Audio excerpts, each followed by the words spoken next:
سلام كميت خونو تغتاتلتنا ازي حرياكم حريا بوستيو نلومينا بزحزنايوم زيناتات حريا بوستي كنساقر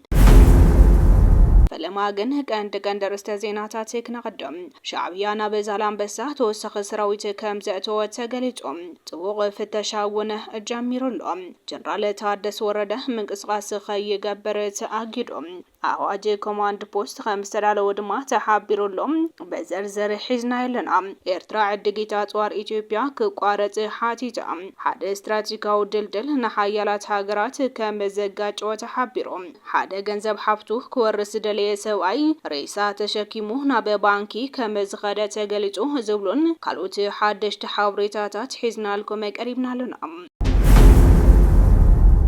بقدامنت شعبية نابي زالانبسا توسق سراويتو خمزأتو وتقليتو أبي زالانبسا دما تبوغ فتشات جميرولو شعبية أبي كتما زالانبسا زيت أنحه مقطاتري كيلا كمزت أناخرون توسق حيلي كمزوافرن من جتاتنا قليتو كاب نبرتي خمزر قاقتنايو اتياب مأتو كتما زالانبسا فولي بوتا عاد حقي تخيلو موت أنحو كيلا لو تي خمزي قور لكا انتخونم كاب زحلفو سلسة معالتات جميروغن فولي كتتل فتشان يكايدو خمزلو حبيروم بفلاي نعداغان خالقنا مخنيوم كابنابن زقبر زنبره مللس حزبينا يحلف ورقتك وهاون تزي خوينوم نابزموتو خملس خمز قبره تفليتيوم بتوسخ دما بتخوابي بشنخ تقراي نبوليس حاوسوم زخون يكون اكال حتك زحاز اكال كينقسقس انت ترخيبو دما سقوم تخن وسيدينا زبل ملأختي كمزوردو وانت فليتيوم اتي زاقيد بشموعلي الجرس نكفل كتما زالانبسا حيلي حزلو سراوت إرترام أقحو كتعادادقو رخيب يوم زوالهم نبرتهم زوارسو من آسيرو زواسرو من تقارو خمزلو دما تقالعيوم هكدف كابت خالق وان بستفلي واتادراو من قسقاس خمزلو نصور استرخبو حابري تهيلن بوغن ممحدار كتما زالانبساون نزيز ملكت زاقيد تخون عينت مقلت عهبان حريو علي سلام بروتورياون انتخون هابي كتما زالانبسام أقلقلوتي تيتيلكم مبراهتي ماين بانكن كمزيلم هزبي آبي كبيت محبر قطوة وشجر تساطحو كمزلو يفلاتم جنرال تادس ورده من قصقاس كيقبر تأكيدهم أواجه كوماند بوست 5 ودما تحابيرولو زرزر حزنا لنا بريزدانت كيزاو ممحدار خوينو بمنغست إثيوبيا سمدبه ليتنال جنرال تادس ورده أوشت زن معالتا زخون عينت بوليتيكا من قصقاس كيقبر 5 أقدم مجتاتنا أرقاقزهم دحري مراد جنرال تادس أوشت السومون تزمت بيت مخري كوماند بوست أوجو خم محادر مدلاو 5 قبراد ما تقليتهم بريزدانت زام محدار جنرال تادس وردم ناكايد سراح تلفزيون تግራይ አባድ ገብረስላሴ ካብ ሓላፍነቱ አውሪዱ ናፈርቀ ገብረህይወት ግዚያው ሓላፊ ቴሌቪዥን ትግራይ ገይሩ ዝሸሞ ክኸውን እንከሎ ሕርሕዚ ዝኾነ ሰብ ከይሽዎም ኾነ ከይወርድ ከምዝ ኣገደውን ተሓቢሩ በመሰረት ዝተረኸበ ሓበሬታ ክሳብ ሕዚ ነቲ ፕሬዝዳንት ንምትካ ብሕወሓት ዝምራሕ ሓይሊ ዝገብሮ ሸበድበድ ዝቀጸለ ክኸውን እንከሎ ጀነራል ታደሰ ስልጣኑ ብሰላማዊ መንገዲ ከረከበ ከምዝ ተነገሮን ሁሉ ኣብ ውሽጢ ሓደ ሰሙን كزازم مدب خمزلو تقليجو بريزيدانت جنرال تادس بوغنو غيزيا ممحدار سرحو مغصالو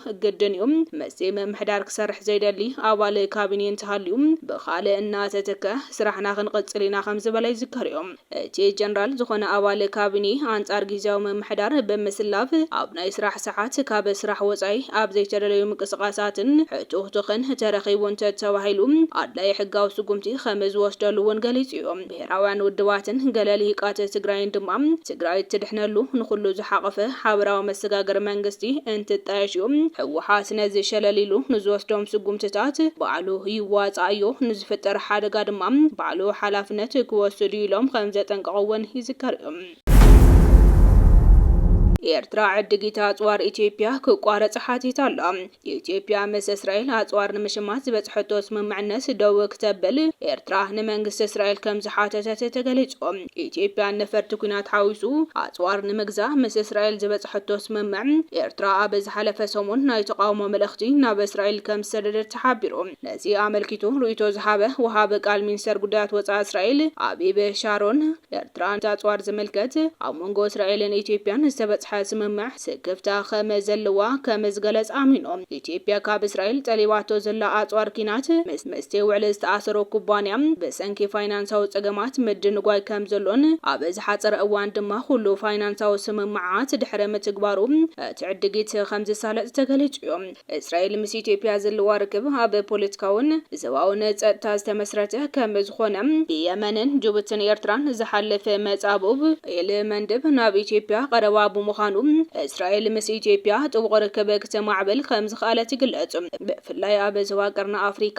አንጻር ከም አልሸባብ ዝኣመሰሉ ግብረ ሸበራውያን ሓይልታት ዝካየድ ወፍሪ ንእስራኤልን ኢትዮጵያን ናብ ሓደ ዘቀራርብ ከም ዝኾነ ይሕበር።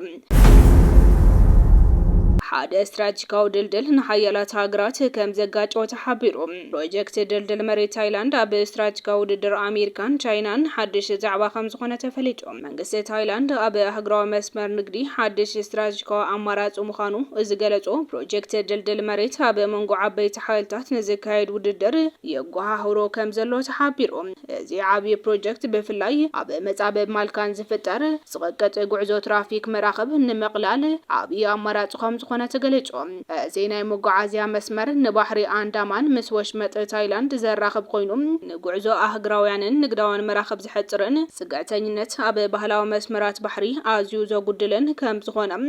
እዚ ድማ ኣብ ኣህግራዊ ንግዲ ቁሒት መዋቕራዊ ለውጢ ከምጽእ ተጽቤት ይግበረሉ። ኣብ ዝሓለፈ ሰሙን በኣሜሪካ ኣብ ጸሊም መዝገብ ዝኣተወ መርከብ ነዳዲ ቻይና እገዳ ሓይሊ ባሕሪ ኣሜሪካ ብምጥሓስ ብወሽመጥ ሆርሙዝ ድሕረ ምሕላፉ ኣብ መንጎ ኣሜሪካ ጸንሐ ወጥሪ ሰማይ ኣዕሪጉ ነይሩ። እታ መርከብ ፈላማይ ጉዕዞ ኣቋሪጻ ናብ ደሴት ኢራን ተመሊሳ እኳ እንተነበረት ድሕሪ ሒደት ሰዓታት ግና ናይ ቻይና ምዃና ዝሕብር ናይ ፍነወ ምልክት ብምርኣይ ንእገዳ ኣሜሪካ ጥሒሳ ከም ዝሓለፈት ይዝከር እዩ። እቲ በመምሕዳር ኣሜሪካ ዝተኣወጀ እገዳ ነዳዲ ኢራን ንምዕጋት ዝዓለመ ክኸውን እንከሎ ምሕላፍ እታ መርከብ ግን ጽኑዕ ቁጽጽር ኣሜሪካ ዝፈታትን ኢሉ ኾኒንዎ ከም ዝነበረ ይዝከር እዩ። ፕሬዚዳንት ቻይና ሺ ጂንፒንግ ብወገኑ ብሰንኪ ኣሜሪካ ስርዓት ዓለም ይፈርስን ኣብ ዕገርገር ይወድቕነሎ ዝብል መረረ ተስሚዑ ከም ዝነበረ ይፍለጥ እዩ።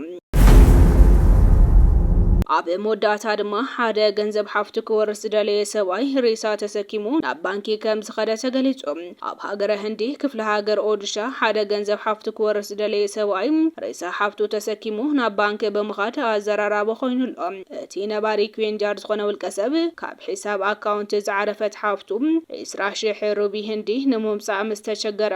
ዝደረቐ ሬሳ ሓፍቱ ተሰኪሙ ናብ ባንኪ ድሕሪ ምኻድ እቲ ገንዘብ ክውሃቦ ከም ዝሓተተ ተገሊጹ። እቲ ሰብኣይ ገንዘብ መዋቲት ሓፍቱ ክወርስ ፍቃድ ዋላ እኳ እንተነበሮ በተደጋጋሚ ናብ ባንኪ ተመላሊሱ ሰራሕተኛታት እቲ ባንኪ ስለ ዝኸልከልዎ ሓፍተይ ሞይታ እያ ኢሉ ንምእማን ሬሳ ሓፍቱ ተሰኪሙ ብኣካል ናብ ባንኪ ክኸይድ ከም ዝተገደደ ተሓቢሩ። ፖሊስ ኢዶ ብምእታው ድማ ነቲ ጉዳይ ንምፍታሕን እቲ ገንዘብ ዝወጸሉ መንገዲ ንምምችቻው ነቲ ሰብኣይ ቃል ከም ዝኣተወሉ ተገሊጹ። ዝኸበርኩም ተኸታተልቲ ሕርያ ፖስት ሎሚ ዝተዳለዉ ሓደሽቲ ሓበሬታታት ነዞም ዝተኸታተልኩሞም ይመስሉ ነይሮም። ሰናይ ምክትታልኩም ድማ ኣዝና ኢና ነመስግን። ሰላም